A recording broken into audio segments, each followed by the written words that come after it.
Alright, so today I have a 1992 Mercury Topaz GS and having a little problem with the lights here. When you pull this switch to the first position, it is supposed to turn on all of the interior lights, including the dash, and it's also supposed to turn on the park lamps in the front and in the back, but it does not. But if you pull it to the second position, the headlights do come on. But again, these interior lights do not. There is a way that you can kind of jam it between.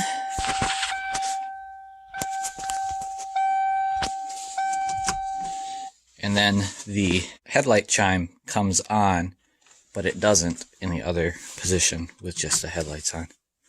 So I checked the fuses, and the 15 amp fuse for it was blown.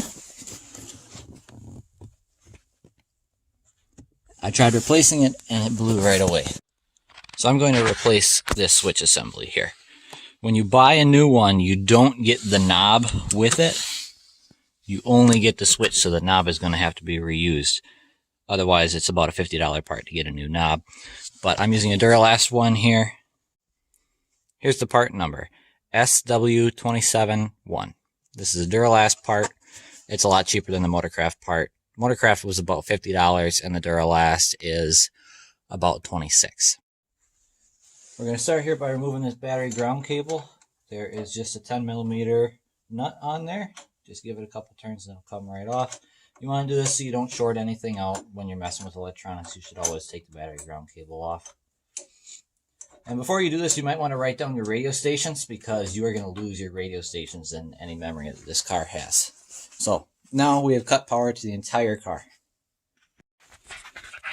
So instead of taking that fuse panel off, I'm going to try first taking off this panel that's below the steering wheel here. There's just 2 screws on the bottom, which come out real easy. And then there's some clips at the top here, and I've already had this off, but there's some clips at the top here that you have to undo, and you just pull them straight out. It takes a little bit of pressure, but you'll get them out. Now we'll take this metal guard off here.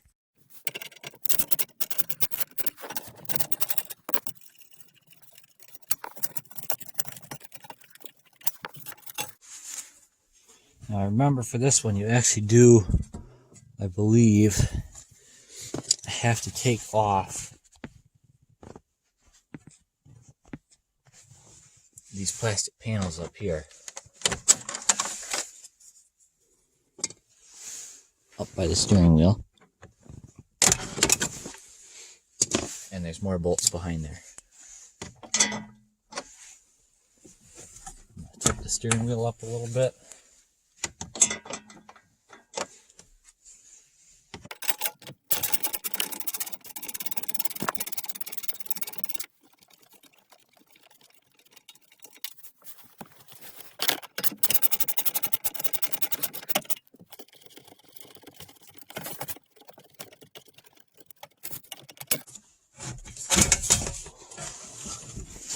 And this panel should drop right down.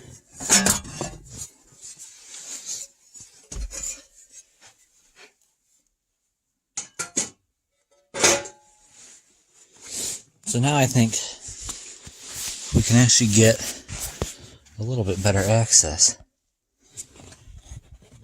to the back of our switch there. I'm also going to take this gray device off. It had this sticker on it. It fell off. So we're just going to take this bolt out right here.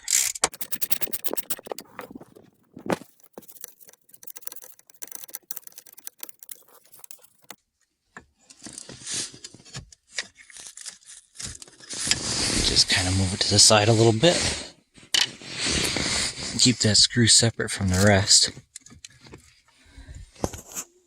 That's the plug, and that's the switch there. So now if you can fit your hand in there like I have, you want to reach around to the back, and there's a little silver button to press. So you pull this out, and press that button, move it back and forward a little bit, and you got your knob out. So now I'm going to take a very large flathead screwdriver, and we're going to put it in this black piece on the front. Press down on it pretty hard. You don't want to strip this out. And we're going to unscrew it. Once you get it loose enough, you should be able to undo it by hand.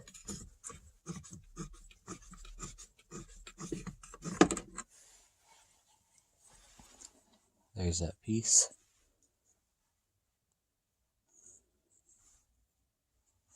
So now we're going to take the wire connector off. You're going to want to take this switch, and you should be able to pull it out the side here.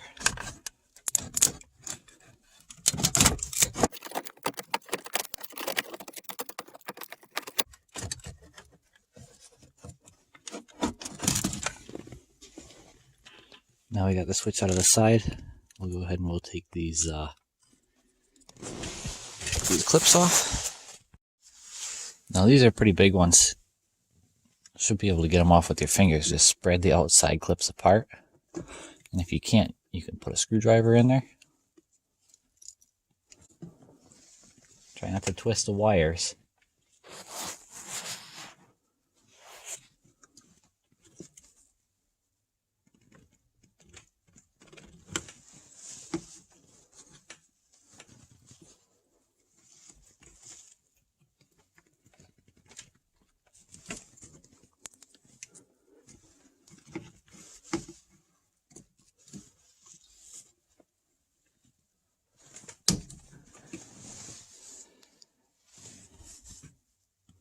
Now we got our old switch out. Alright, so now we just take our new part. Looks the same.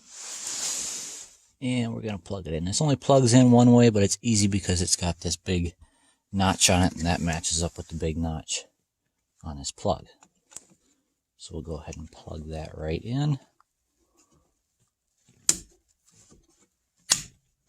And it goes. Nice and tight. I'm going to turn the dimmer down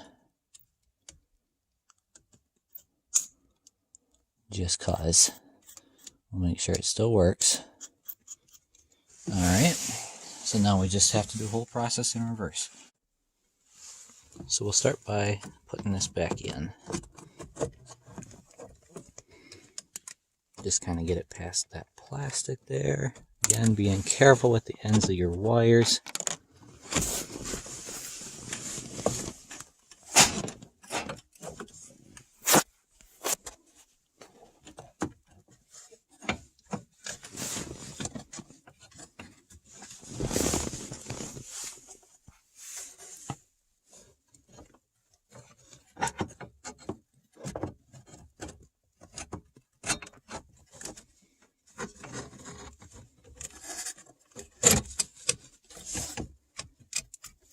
It should go right in there just like that.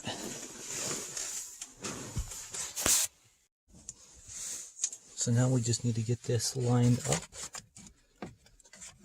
with the hole. Just like that. Take our screw here and screw it in.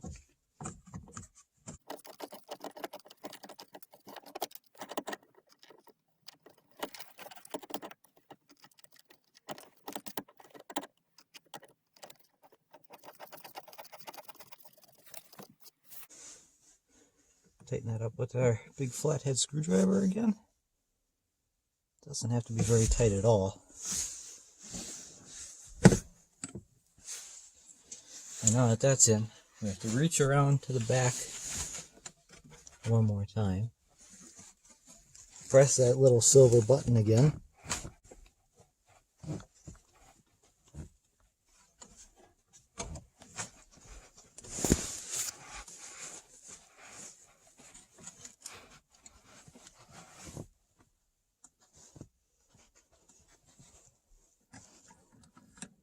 And put our knob in until it clicks in place like that. Let's try it out.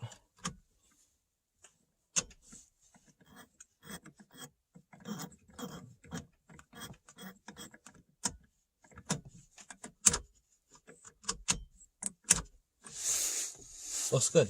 So I went ahead and reinstalled the fuse panel screws because according to the Ford manual, fuse panel had to be removed to replace that part. Obviously, we have proved them wrong today. But I got that back in. I replaced the fuse, and we're going to try and test this first before we put everything back together. So we'll just put that battery ground on there loose. Doesn't have to be tight for testing purposes here. And we'll pull our switch out to the first position. Unfortunately, I just blew another fuse, which means I have a wiring problem. But fortunately for you, you now know how to replace that switch.